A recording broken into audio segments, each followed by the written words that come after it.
Welcome to the City Bible Forum, and today our panel discussion, or rather our extended Q&A that we'll be having with Dr. Greg Clarke. Come on, Greg, sit down and I'll introduce you. A special welcome if today is your first time here at the City Bible Forum. My name is Peter Caldor, if we haven't met before. Today, Greg, who's the CEO of the Bible Society of Australia, is going to be opening up for us a discussion about how we should understand what the Bible is and how we should read it and understand it. And really, to some extent, where we go in the discussion will depend on you, because a large part of today will be answering the questions that you have, and there'll be the opportunity with a microphone that comes around for you to ask questions. In a moment, I'll kick things off with Greg. We'll sort of set the framework in a sense, and then I'll turn to you and see what questions you might have. Greg enjoys, always the issue of how does the Bible operate in the public space, and how people, whether believer or unbeliever, should consider the Bible. That would be a fair statement, Greg? That's a good way to put it. Okay, good. Well, Greg, perhaps we'll start with an article that was in the Herald yesterday. Perhaps some of you saw it, that a man in Holland has built an ark, or is contemplating building an ark. I'm not quite sure where he's up to. And in the article it says, it's not about the money, it's to tell people that there is a Bible, and that when you open it, there is a God. So Greg, perhaps the most fundamental question, what is the Bible, and when you open it, will you find a God? Sure. Hi everyone, thanks for that, Peter. It's a great thing to be able to do in the middle of the city here, to consider a book like this, because when I hear stories like that from the paper, or you hear them, they're always given in a slightly ridiculing way in the TV shows or on the radio. It actually reminds me that people take the Bible very seriously, and that's a good thing. I mean, I'm not defending the guy who thinks that his mission in life should be to build an ark. That's up to him.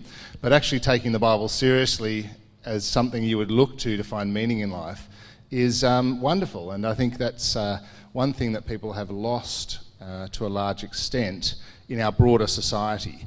Levels of Bible understanding on the whole are very low, and many people, maybe some of us today, won't be able to say much about what is in the Bible, let alone how we got it and how it's put together. So I guess things like this give us a chance just to step back a bit from studying the Bible itself and ask those questions. What is the Bible? To start with, there's a little page in your outline which is a sort of summary of what I think you can expect when you come to the Bible. Let me just talk to those points very briefly. I think to start with, it's a book with a history. So it's been put together over a long period of time, maybe around 1,000 years, possibly longer, from various cultures, talking about various issues related to the nation of Israel and beyond. And it has a history itself in that it's been put together in a particular way, and we need to understand that a bit. It's also a book made up of various styles of writing. So many people come to the Bible as one big, thick kind of doorstopper, as if it was just of a piece. But it's actually a collection of various styles of writing, genres of writing, lengths of writing, from across that period of time in 1,000 years. And it's collected and compiled in a certain way. So to understand the Bible properly, you actually have to know how those bits relate to each other, and what kind of writing they are, and how those various writings differ in the meanings that they give us. So a song, a psalm, a proverb gives us a different experience of meaning and truth and reality than a letter written from one person to another. So you have to take those issues really seriously, or you're going to misread the Bible in all sorts of ways. I think it's a book that has varying levels of accessibility for people in any age. So sometimes we think our age, or actually most of the time, we think our age is the most important time. You know, and my life is the most important life in history. We're just very egocentric like that. But actually, guess what? It's not really true.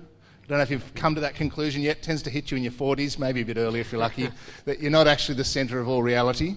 And your capacity to read the Bible may not say anything about whether the Bible can be understood. I mean, I know that calculus works, but I forgot all about it in about year 12, just before the exams actually. And that's just how it is. So there are parts of the Bible that we may find accessible. I've listed there, I think, say the Gospel of Luke, for example. What have you given people? Gospel of John. The Gospel of Luke, I think, very accessible because we know the kind of writing. It's a bit like the kind of history that we write. Whereas the book of Revelation, we find a little daunting, we find a little strange.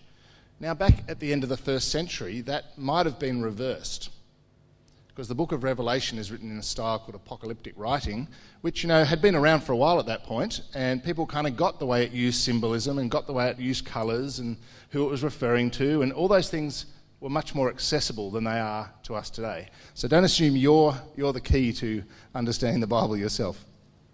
And one last point, and then over to you again. Sure. The Bible has been and is a book that transforms people. So many books transform people. You read a novel and it can change your whole approach to life. But the Bible, more than any other, has transformed individuals, communities, societies, governments, nations. I had the privilege this week of being down in Canberra launching an exhibition of Bibles that the Bible Society is hosting, and it's in Parliament House. It's actually in the foyer. If you go to question time or school groups come and visit, there's a Bibles exhibition there at the moment as part of the celebration of the 400 years of the King James Bible. And it just struck me how wonderful it was that we could do this, that this Bible could be celebrated in the nation's capital. But it's the right thing to do, because it's a book that changed the world, including Australia. And if you were here yesterday, I know you heard about the various ways in which the Bible has shaped our law, our culture, our understanding of even economics. The Bible has been there at the heart of what it means to be an Australian ever since it was brought in the early days of the colony. So it's a book that changes you, and it's a book that I think has at least three things you have to face, and then I'll stop here. First is it assumes there's a God. It doesn't present you with philosophical arguments for God. It assumes there is a God, and you have to work out what you're going to do about that God. Secondly, it assumes that human beings can't just float along in life. They actually have a crisis to deal with, and that's the crisis of not being aligned to that God. Christians call it sin, but the out-of-kilter nature of human beings and the world's creator. There's an assumption in the Bible that we have a problem we have to deal with. And then thirdly, I think there's an assumption in the Bible that this world and this life is not all there is. That you must consider what happens beyond the grave into the eternal realms. You need to face life from this side, but looking to the other side. So those three assumptions are bound to transform you if you approach the Bible and wrestle with them. It's a book to wrestle with, and it'll wrestle back with you. So not an easy book to conquer, but a fantastic lifelong journey to get into. Well, thank you, Greg, for those opening remarks. I think you've set a great framework for our discussion. I've got lots of questions I'd like to ask, but I don't want to steal the moment. So you might have come already with a few questions you'd love to pose to Greg. So are there any questions at the moment from the floor?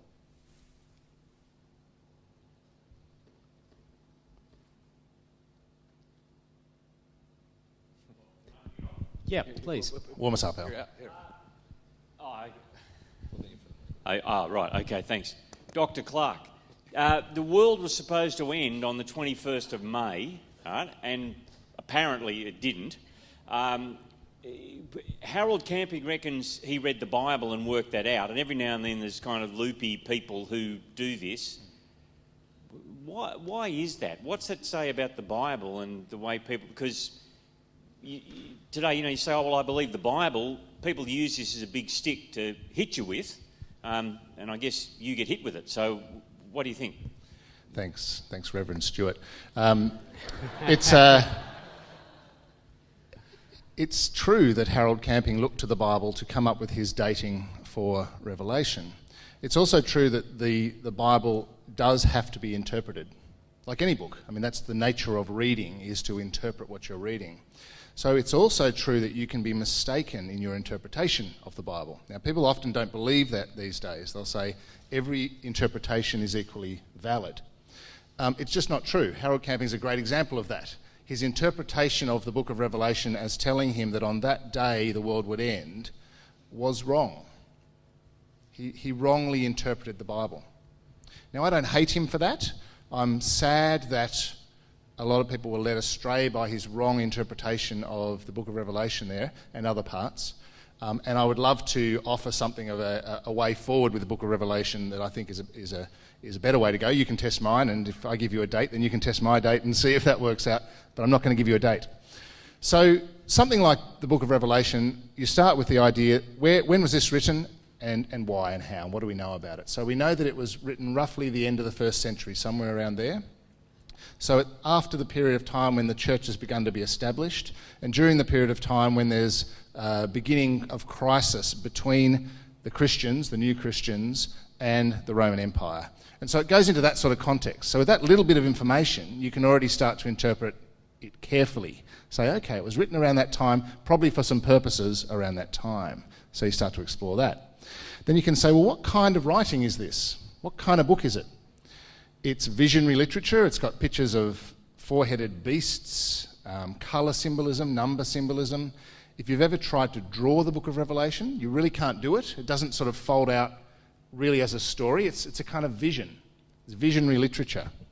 It falls into this category of literature called apocalyptic literature. Apocalyptic just means visionary, really, a revelation that came. And so with that information, you say, well, I'm going to try and understand what these symbols mean in their context. And so it's much more likely that a symbol of a beast or something is related to the Roman Empire than it is related to nuclear war in Russia, for example. Now, there's an interpretation that I've brought in based on my understanding of what the book is. Harold Camping's approach seems to be to try and find in the images of the Book of Revelation things that match current events, things that match the events of today. In my view, that's not a valid way to read the Book of Revelation because it's more about the events of the past and how Jesus Christ is the answer to the needs of the Christians of the time to hang on to hope under persecution under the Romans. So 2 interpretations. You have to go away, think for yourself, read for yourself and work out which one you'd prefer. Frankly, I feel like I've got a few points up on Harold because of his track record. So that's the way you go into interpreting books of the Bible. Each kind of literature needs a different approach. So in some respects, Greg, is it wrong for us to refer to the Bible in a singular, like the Bible or a book? Really, you're saying it's a library of books. It's a library of books.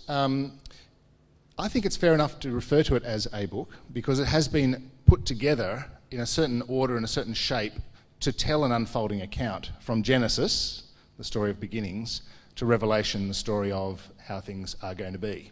Well, maybe can I just butt in at that point? So you're saying it's been put together.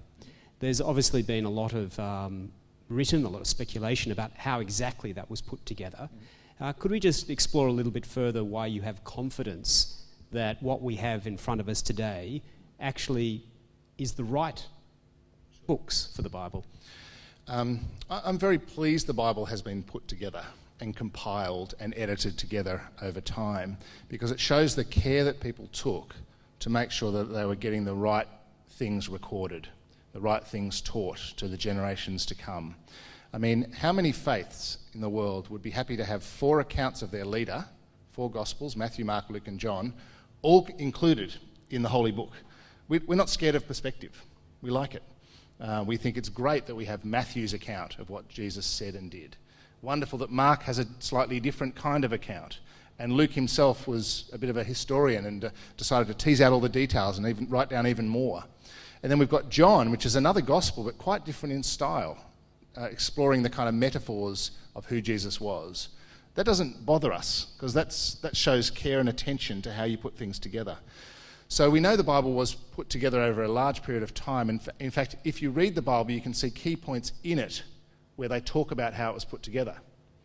And in the first 5 books, for example, the Pentateuch, you'll see that there's repeated material across the different books. You know, there's bits of Exodus in Numbers and Deuteronomy in Numbers, and it kind of builds a picture of the history of Israel so we can really understand and keep the true stuff that came through.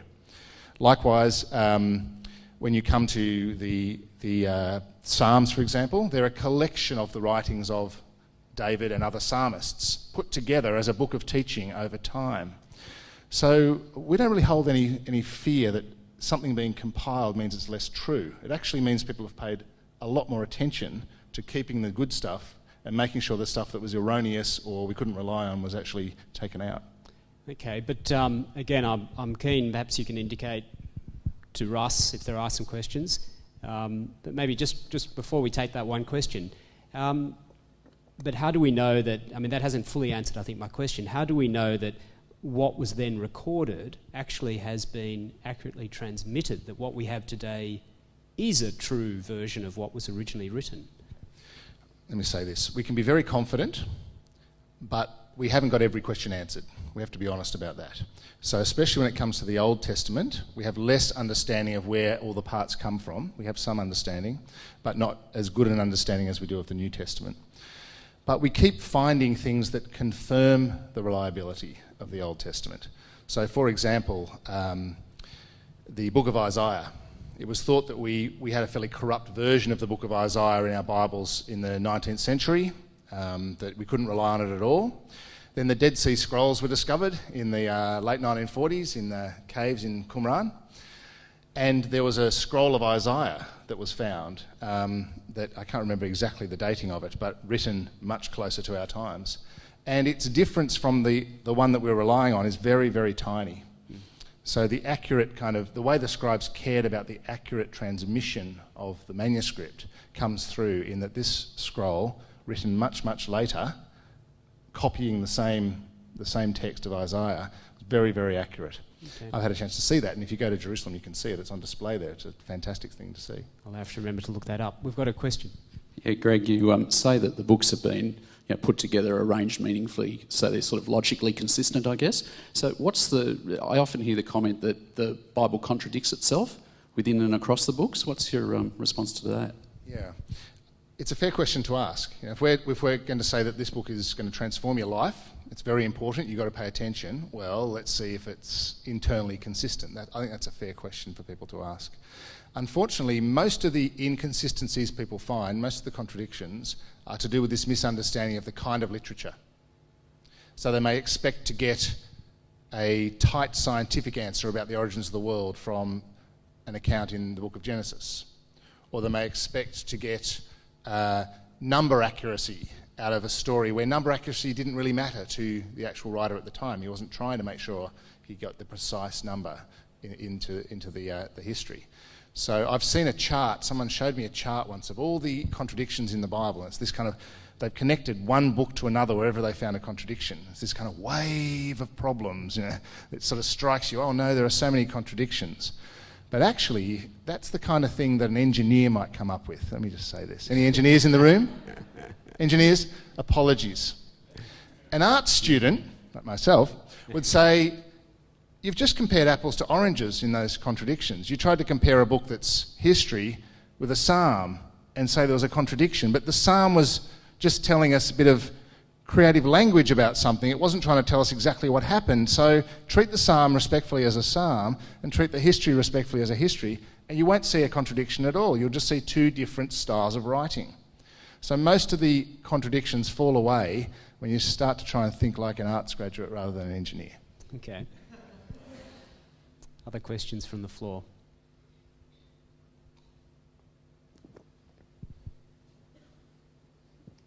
Hi, I'm Andrew Lau. How would you respond to people who say that the Bible was put together by man and they question the reliability of the Bible based on that? Thank you. It's true that the Bible was put together by human hands. We as Christians don't believe the Bible dropped out of the sky from the God of heaven. We don't think it happened somewhere behind secret doors, as some religions do think, that the book was written by the divine forces and then it came out again. We actually expect to find the hands of human beings all over the Bible. We don't have a problem with that, in that we can also think that those human hands have been used to send us the divine truth. God actually respects and honours human beings so much that he would use their writing as a spiritual vehicle to tell us the truth. So I happily say that the Bible is the Word of God. And I happily say the Bible is a human document. It's both things at the same time. That's because we believe in a God who has a very high view of using human resources to get at reality and get at the truth. We don't believe in a religion where God is off in his heaven and everything is sort of separated from the world. We believe in a religion that connects the divine with the human, ultimately through Jesus Christ. Now, just to be cheeky, there are a few bits of the Bible that God wrote. There's 3, I think. You can probably go and look them up. Points where it says, God's hand did this. But if you're an art student, you'll realise it's probably a poetic way of describing what happened. Maybe just following on from that question, does that understanding of, I guess, the holy book of Christianity, is that different to perhaps the holy books of other religions at that point? It is, yeah, it's really quite different. The holy books of some Eastern religions are really considered very human. They're not considered to be a divinely trustworthy message. But the holy books of some religions are considered to be perfect almost as an object. So I had a Muslim friend when I was studying at uni, and we would read the Bible and the Quran together. But I wasn't allowed to touch the Quran, or at least not the Arabic letters, because the actual book is sacred. Now, Christianity is different to that. We happily, I mean, probably some people do disrespect their Bibles and just throw them around and so forth, but we believe that the contents of the Bible, its message to your heart, mind, soul, body, everything, is where the sacredness is. And we have, at various times in our history, treated it like a sacred object, but when we've done that, we've usually been tipping over into heresy by doing so, because we believe that the message preserved for us is the holy thing, not the actual book itself. Okay. Other questions? One at the back there, Russ?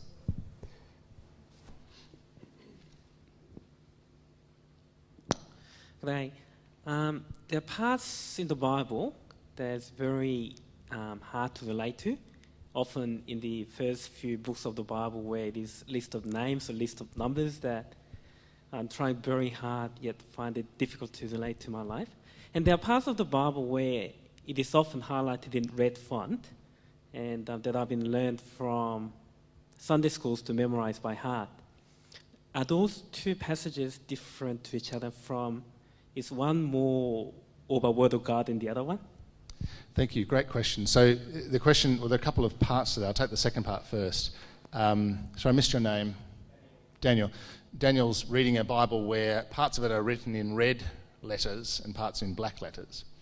That was really just a decision of a certain church group and a certain publisher that we should make the words of Jesus special, and that what Jesus said was particularly powerful, and so we would highlight it in red.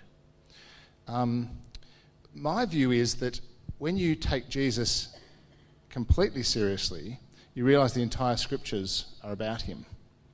And so I wouldn't want to see a whole Bible in red, but the idea of separating out Jesus's words, to me, is not an essential part of respecting the scriptures. I think the motivation behind people doing it was to really respect the words of Jesus, and I admire that.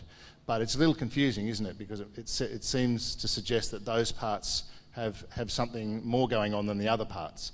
Whereas Jesus himself says, after his resurrection, when he's explaining to people on the Emmaus Road how all the scriptures are about him. He opens up the scriptures to explain the law and the prophets and all of that, and how that is actually about the coming of the Messiah. So I think all of it needs to be given that sort of respect. And I've forgotten the first part of your question now, if you remember, Peter? How you can apply to your life today some of the stuff in the Old Testament that seems very foreign. Yes. So that's true, and on your sheet there you can see my guess at which bits of the Bible are accessible today and which bits aren't. So you mentioned the book of Genesis, or the early parts. I think that's a book that takes some effort. It's in between being easily accessible and being really hard for us, because we have to connect what we understand of science to the things that it's saying. But not just that. We have to understand prehistory, really. It's very old, very ancient stories that are being told there about the origins of the nation of Israel and the beginnings of the world. And so I think that takes a bit of work. But this is the thing. Not all the Bible is going to be as accessible to you straight away You need to work out the points where you can find access and understand them. And the more you do that, the more you'll be able to go to the other parts and put it into place.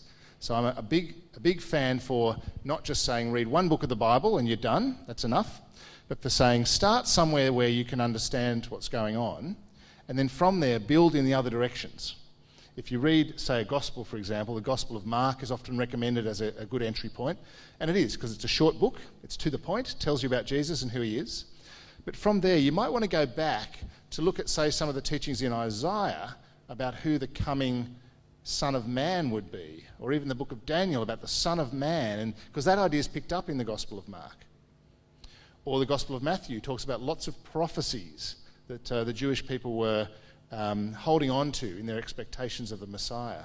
So that will take you back into parts of the Old Testament as well. So it's a book where you need to go back and forth and put together the whole picture. And many people do try and start from Genesis and get stuck. I think you mentioned the genealogies too. They get stuck somewhere around the begats. And that's a problem. I have to say one more point on that. For some generations and some cultures, they love the genealogies. They absolutely love them because it's about putting people in the right place. So, okay, now I know why King David matters because this happened before him and this, and that's his father and that's his grandfather, and now I'll listen. So for many people, they're excited by the genealogies, but not everyone is excited by a list of names. And I get to understand a lot more than I used to now about Bible translation. And one of the exciting things with Indigenous translations in Australia is how much they love the Old Testament. They love the stories of why place matters. So if something happened to Jacob at a certain place, you can say, look, it happened to Jacob here, here's where it happened. Well, that makes sense in their culture because they care about place. They say this is where so-and-so died, or this is where someone said something to someone. So that all kind of makes natural sense to them in their culture. And so different cultures have different entry points to understanding the scriptures. Good, thanks, Greg. Another question here at the front while we're just waiting for the mic to get there. I guess you've also helped us work out where would we start if we wanted to read the Bible by answering that last question. Thank you. I think gospel is a good place to start because after all, Christianity is about Jesus the Christ. And so starting with that is good. But when you do that, expect to have questions because you won't be able to answer everything about why Jesus is the Christ until you've thought about the Jewish understanding of what a Messiah figure is and put a few more things in place. You will understand what Jesus said, where he went, what he did, that he made a big splash, but you'll have to work harder to put it all together. Greg, one of the obstacles obviously that people have when they read the Bible, maybe for the first time, is they come face to face with the supernatural, the miraculous content, and things like the sun standing still, and if they read long enough they'll come across a number of those. In terms of helping people continue to grapple with the Bible, is the answer to take the artistic approach? Is it to help them see that maybe in other cultures they don't have difficulty, or as much difficulty as we have in our scientific, humanistic sort of approach? What's your judgment on that, and how can we help people who grapple with that sort of difficulty? Thank you. Fantastic question. Because Christianity is a supernatural worldview. So we believe there is a God. It's not a God that you can see with your own eyes, but it's a God who comes into this world in various ways and has ultimately come into this world in the person of Jesus. So we believe in the supernatural, but we don't believe in the remote supernatural that never connects to the world. So it's not really surprising to Christians at all that this world would be an intersection of the physical and the divine. We expect that, and ultimately we believe that Jesus is that point of divine connection. So I'm not embarrassed about that, although I recognise that has difficulties for people who have accepted a worldview that is a closed universe, that everything about the universe will be ultimately explainable within the laws of physics or something like physics. So we have to admit that there's different worldviews in operation there. And I suppose then you can have a philosophical argument, philosophical discussion about which worldview actually better corresponds with reality. The court is still open on that. Sometimes people think that the scientific worldview has won, that the idea of the closed universe, that everything will be explained by the laws of physics, has just triumphed. It's not true. There are so many profound questions unanswered in science that it would be too early to claim the scientific worldview has triumphed. And in fact, the theistic worldview does a great job of answering why science works. That there is a God who created the universe in a certain way and has certain ordered principles and laws, if you want to call them that, by which this universe operates, makes wonderful sense of why science is so good. But without that God there, it's much, much harder to explain why science works and why we can in fact understand the universe at all. So that's a deep kind of philosophical foundation approach to it. But the other part of it was the Bible part, and I think you're on the money to say that one of the things that really helps people is to realise that there are different kinds of literature.